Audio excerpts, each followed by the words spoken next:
वृक्ष अशोक राष्ट्र, वो राष्ट्र है। दूसरी तरफ मुद्रा छपी रहती है, ये कितना रुपया है। दोनों में से एक निकाल दिया जाए तो सिक्का, यदि सिक्के पर मात्र अशोक छपा हुआ है राष्ट्र की मुद्रा और पीछे मुद्रा नहीं छपी, कोई वैलिडिटी नहीं, कोई वैलिडिटी नहीं। और मुद्रा छपी है और राष्ट्र अशोक नहीं छपा तो बस ऐसे ही गृहस्थ की जिंदगी है। धर्म है लेकिन धन नहीं है तो बेकार है, और धन है तो धर्म नहीं है तो खोटा सिक्का है, बेकार।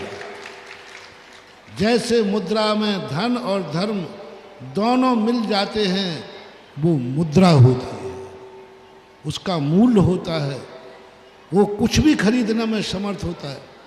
लेकिन दोनों मिल गए। ऐसा ही अपनी जिंदगी में धर्म और धन दोनों मिल जाएं तो तुम्हारी जिंदगी भी अनमोल हो जाएगी,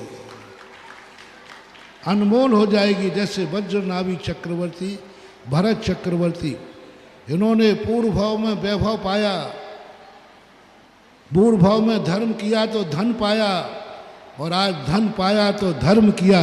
देखो कैसी बात। पूर्व भाव में इन्होंने धर्म किया तो इनको धन मिला, और इस भाव में धन मिला तो उसका धन का उपयोग क्या किया? 72 जिनालय बना दिए सोना। धर्म से धन और धन से धर्म, ये सर्कल बनाओ, सर्कल बनाओ गृहस्थ को। धर्म से धन, धन से धर्म, ये सर्कल बना दो। पाठशालाएं बना दो तुम्हारी लौकिक पढ़ाई के लिए। मैंने कल कहा था पाठशाला इसलिए भेजना है जिससे तुम्हारा बच्चा अच्छी तरह पढ़ सके, अच्छा इंसान बन सके, ऊंचाइयों पर पहुंच सके। लेकिन तुम भी बना दो कि जितना हमारा बच्चा ऊंचाई पर पहुंचेगा उतना ही हम पाठशालाओं को संचालित करेंगे। तुम पाठशाला पढ़ के अच्छे इंसान बनो। अच्छे इंसान बन के जब तुम्हारी गोदी में बच्चा आए तो उसे पाठशाला भेजो। ये सर्कल चलने दो। पाठशाला से ऊंचाई, ऊंचाई से पाठशाला, ये तुम्हारा सर्कल बन जाए, दोनों काम हो जाएंगे। उपादान धर्म है, धन निमित्त है। धर्म तो कई बार तुम्हारे धन के लिए समर्पित हो जाता है, इतना ईमानदार। धन बेईमान, धर्म बेईमान नहीं होता, धर्म कभी बेईमान नहीं होता। जब जब तुमने धर्म किया उसने तुम्हें धन दिया। जब जब तुमने, खेत कभी बेईमान नहीं होता। खेत में तुमने गेहूं बोया, पानी मिला तो वो फसल देगा ही देगा। आज तक कभी धर्म ने कोई बेईमानी नहीं की। जिसने जो धर्म किया उसको उतना वैभव मिला। लेकिन कितना बेईमान है धन, कितना बेईमान है धन। रावण ने जब धन मांगा धर्म से कि मैंने जिंदगी में धर्म किया, पूज्यवर रविशरण आचार्य महाराज पद्म पुराण, उसने धर्म से धन मांगा कि मैंने जितना धर्म किया है इसके बदले मुझे 3 खंड का राज्य मिले, धन वैभव मिले। धर्म बेईमान नहीं था, दे दिया। लेकिन धन पाने के बाद रावण ने ये नहीं सोचा कि जिस धर्म ने मुझे धन दिया है मेरा धन भी उसी धर्म के लिए समर्पित रहेगा। तुम धर्म से धन पा लेते हो इसलिए दुर्गति हो जाती है। धर्म से धन पाना बुरा नहीं, मैंने पहले ही कह दिया। धर्म से धन पाना बुरा नहीं है, लेकिन धन से धर्म नहीं कमाना ये बहुत बड़ी बेईमानी है। ये वो वैसे ही है कि अटके पर हमने किसी के ऋण तो ले लिया और चुकाने का नाम नहीं लिया, डकार गए।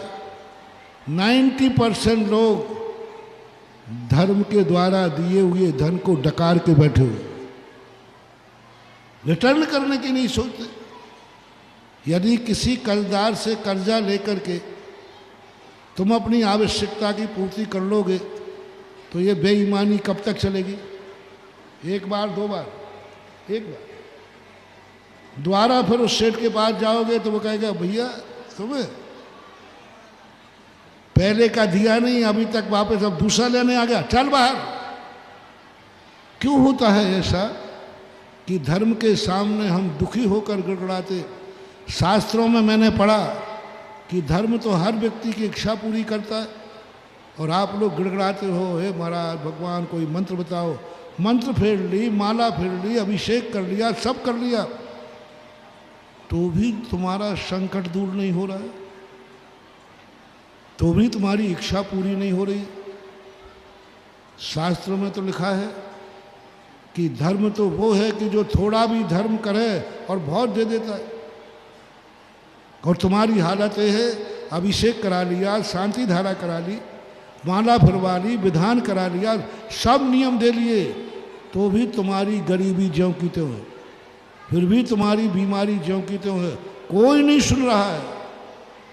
तो पहले मैंने तो भगवान से कहा, भगवान लगता है आपका अतिशय कम हो गया, आपका प्रभाव कम हो गया। आजकल लोग आपके दरवाजे आते हैं, उनके संकट ही दूर नहीं होते, उनकी इच्छाएं पूरी नहीं होती। तो भगवान ने कहा बेटा मेरा प्रभाव कम हो गया। अरे भोले प्राणी, मेरा प्रभाव वो है जैसे सूर्य का तेज कभी खत्म नहीं होता है, ऐसा मेरा प्रभाव खत्म नहीं होता। फिर उन्होंने कहा कि कैसे भगवान देख रहा हूं? फिर उन्होंने बही खाता दिखाया। किसके संबंध? फलाने चंद के संबंध में। बोला हाँ वो बहुत दुखी है, बहुत गरीब है। उसका बही खाता दिखाया, देखो ये कितने बार कर्जा ले चुका है, आज तक वापस नहीं किया, आज तक वापस नहीं किया।